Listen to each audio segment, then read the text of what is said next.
The bench Walter Hargrove sat on had been there longer than most of the trees around it. He knew this because he'd carved his initials into the underside of the armrest. 31 years ago, back when his knees still let him climb under things just to leave a mark on the world. He was 48 now. The initials were probably still there, though he hadn't checked in a long while. It was a Saturday in late October, the kind of crisp, golden morning that made a man feel like the whole park had been dipped in syrup and left to cool. The leaves were doing what leaves do this time of year, letting go, drifting, settling into piles that children would later destroy with great enthusiasm. Walter had a coffee in one hand, his jacket sleeve pushed up past his elbow, and nowhere in particular to be. That was new for him, the nowhere in particular feeling.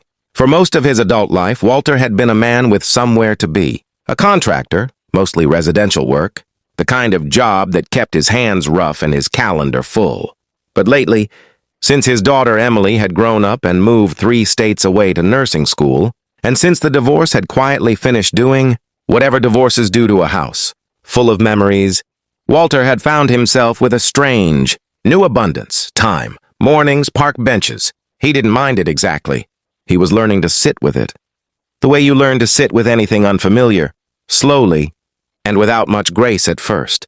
He was halfway through his coffee when he noticed 3 small girls walking toward him with the kind of seriousness only children can manage. They were dressed alike, navy wool coats with little bows pinned in their hair, white tights, shoes that clicked against the pavement. Triplets, he realized, watching them approach. Identical down to the part in their hair. The middle one stopped first, maybe 6 years old, with the steady gaze of someone twice her age. "Hello, sir," she said, polite as a church usher.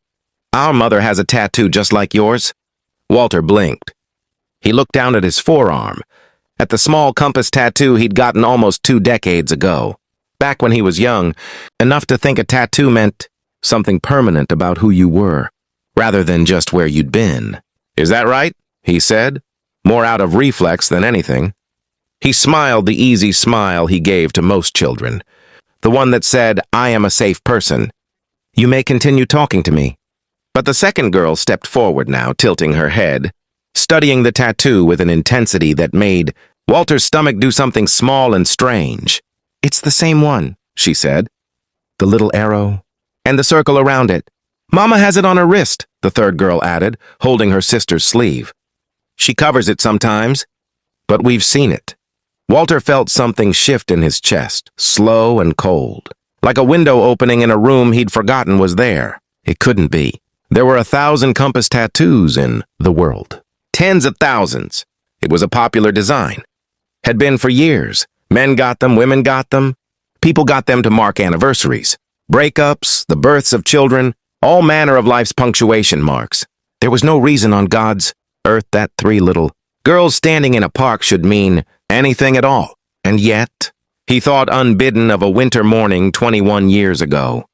A tattoo parlor above a laundromat on Cedar Street.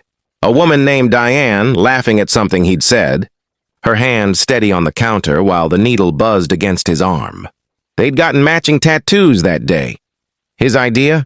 Foolish and romantic the way only 27-year-olds can be foolish and romantic. A compass because she'd told him once, half joking, that he was the only direction she ever trusted. They'd been together 8 months. It had ended badly, the way young love sometimes does, in a flurry of things said that couldn't be unsaid. She'd moved away not long after. He never saw her again, never knew what became of her. Filed it away the way you file away the early chapters of your life, in a drawer you don't open much anymore. "What's your mother's name?" Walter asked, and his voice came out quieter than he meant it to. "Diane," said the first girl. The coffee cup trembled slightly in Walter's hand. It was at that moment that the woman came running. Walter looked up and saw her, blonde hair catching the October light, a fur coat flying open around her, heels clicking fast and uneven against the path. She was calling out names, 3 names, the names of the girls standing in front of him, and there was real fear in her voice, the particular fear of a mother who has, for one terrible moment, lost sight of her children in a crowded place. "Girls! Girls, you do not walk away from me like that. Do you understand me?" And then she stopped. She stopped the way people stop when the ground does something unexpected beneath their feet. She looked at Walter, really looked. The way you look at a photograph from a long time ago, trying to match the faded image to the face in front of you. And her hand came up slowly to her mouth. "Walter," she said. It wasn't a question. He stood slowly, his knees reminding him they weren't 27 anymore either. "Diane?" For a moment, neither of them said anything else. The girls looked between, the two adults with the patient curiosity of children who sense something important is happening, but don't yet have the vocabulary for it. A breeze moved through the trees above them, scattering a few more leaves down onto the path, soft as falling snow. "These are—" Walter started and didn't finish, because he didn't yet know what question he was asking. "Mine," Diane said softly. "All mine. Sophie, Claire, and Lily." She paused, and something in her face softened, opened. The way a door opens when you've been standing outside it a long time, unsure whether to knock. "Their father passed away 2 years ago. Car accident. I don't usually bring them to this park. We're just visiting my sister this weekend." Walter absorbed this slowly, the way a person absorbs unexpected sad news about someone they once loved, with a quiet ache that didn't belong entirely to grief, and didn't belong entirely to anything else either. Just a soft sorrow settling. "I'm sorry," he said, and he meant it. Diane nodded, blinking quickly, the particular blink of someone keeping something contained.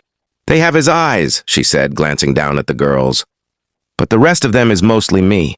Stubborn, all three. Wouldn't let go of my hand, and then let go of my hand the second I looked away."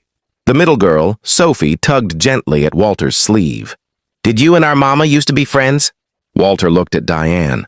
Diane looked back at him, and something passed between them. Not romance, not regret exactly, just the long, warm recognition of two people who had once mattered enormously to each other. A very long time ago, in a different version of both their lives.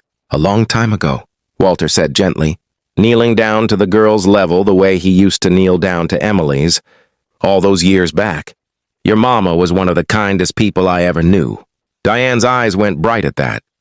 She pressed her lips together and looked away for a moment out across the park, toward the playground where other children were, swinging and shouting and being entirely unaware of how heavy and how lovely a single moment between grown-ups could be. They sat on the bench together, the two of them, while the girls ran off toward the swings under Diane's watchful instruction not to go far. Walter offered her the other half of his coffee, which she accepted with a small, grateful laugh. The kind of laugh that carries 20 years of unspoken history folded up inside it. "I think about that tattoo sometimes," she admitted, turning her wrist over so he could see it. Faded now, softer at the edges the way ink gets with time. "I almost had it removed once, after everything happened with their father. Felt strange, carrying around a mark from someone else's chapter." "Why didn't you?" She considered this for a moment, watching her daughters chase each other in slow, looping circles beneath the old oak trees. "Because it reminded me I was loved once. Simply and well before things got complicated. And I think you're allowed to keep reminders like that, even after everything changes around them." Walter nodded slowly. He thought of his own divorce, of Emily grown and gone, of the strange, open spaciousness of his Saturday mornings now. He thought about how a man could spend years assuming the story of his life had a tidy shape to it, only to discover, on an ordinary bench in October, that some chapters never really close. They just go quiet for a while. "I think that's the wisest thing anybody's said to me in years," he told her. Diane smiled, and for just a moment, she looked exactly the way she had at 27, laughing in a tattoo parlor above a laundromat, certain of nothing except that the morning was good and the company was better. "We get wiser as the years pile up," she said, "whether we want to or not." They didn't exchange grand promises that afternoon, didn't fall into each other's arms the way people do in movies. Life rarely works that way, and both of them, having lived long enough to know it, didn't expect it to. But before she gathered her girls and said her goodbyes, Diane wrote her sister's address on a torn corner of paper and pressed it into Walter's hand. "We're only in town through Sunday," she said. "But maybe Christmas." "We always come back for Christmas." Walter watched them go. 3 little girls in matching coats, a mother in a fur jacket, the four of them disappearing slowly down the leaf-covered path toward the parking lot, the autumn light catching their hair like something out of an old photograph. He sat back down on the bench, reached underneath the armrest, out of habit more than anything, and felt for the initials he'd carved there 3 decades ago. Still there, worn smooth, but still there. Some things, it turned out, really did last. Not love, not always. Not in the shape you first imagined it. But connection, kindness, the quiet thread that ties one chapter of a life to another, even across 20 years and 100 miles, and all the things that happen to people in between. Walter finished his coffee slowly, in no hurry at all, and watched the leaves keep falling, the way they always had, the way they always would.